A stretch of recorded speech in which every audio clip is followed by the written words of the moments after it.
দোকানদার সাহেব, আপনার কাছে যা যা আছে সবকিছু ব্যাগ ভর্তি করে আমাকে দিয়ে দেন। আমি সবকিছু নিয়ে যাব বাড়িতে, রান্না করে খাবো। অনেক বাজার নিয়েছি আজকে। যাই, বাড়ি যাই। বাঘ মামা, একটু দাঁড়ান দাঁড়ান, আমাকে আপনার বাইকে করে নিয়ে যান।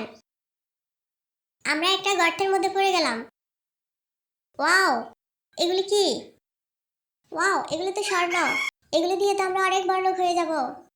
হি হা হা হা হা। অনেক বড়লোক। হি হা হা হা হা। অনেক ধনী। হি হা হা হা হা।